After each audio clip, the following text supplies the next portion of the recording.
Awesome. Look, I'm going to ask another question because I think it was chapter 8 is called Blame.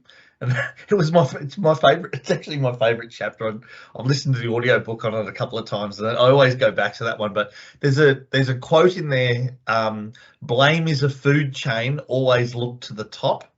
And you know how we draw attention away, we can and get distracted. We get away from those real root causes.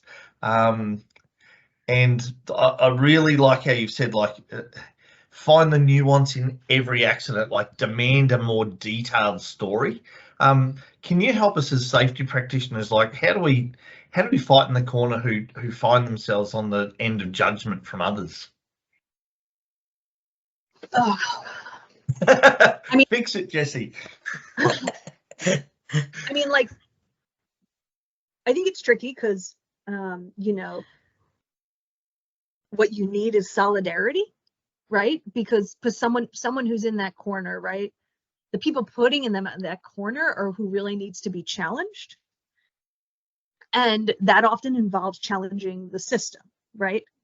Like when we talk about blame being a food chain, what we're talking about is, you know, we want to blame the one worker who made a mistake, but the problem is the decisions that the CEO made about how to run the company. Your boss. Yeah. Everyone's boss. And so it's a really hard table to turn. And I think at the key of it is helping management see how systems are unsafe before anyone has been hurt, before there's someone to blame, before the incident, so that they're connecting the dots and you're documenting it. And you've got on paper where things could go wrong, so that when they do, you've already written out the explanation. You don't need to investigate, right? You don't need to investigate, who, did what wrong first, because you've already laid out how the thing that's wrong is built into the structure of work. Yeah. Jessie, where have you seen that done well?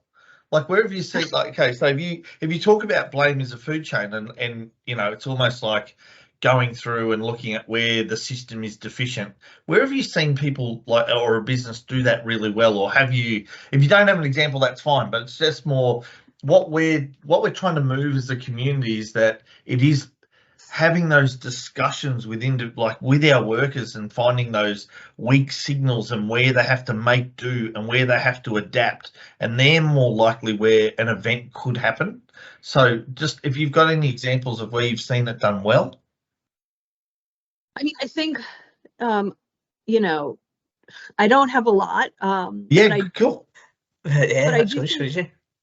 I think nursing, I think I see a lot of, where near misses become part of the public discourse within the system.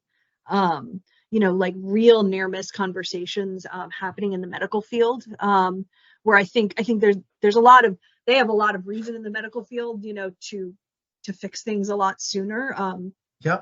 So, like you see that happening. But there aren't a lot of examples. I mean, and I think I would wonder, if in less like capital driven societies, there are better ones. I do talk about like transportation ones a lot. We talked a little bit about like changes that happened in Sweden, where they actually, they stopped prioritizing people getting to work on time over safety. They stopped prioritizing congestion over safety. And so I wonder if, and this is where it gets tricky in the business world, right? Because like, who's going to prioritize safety over their bottom line? So I think like in those scenarios, the ethical and moral thing to do is to let the people at the top of the food chain know what is going to happen. Yep. Yeah, totally. That's beautifully told, that story there. That was amazing.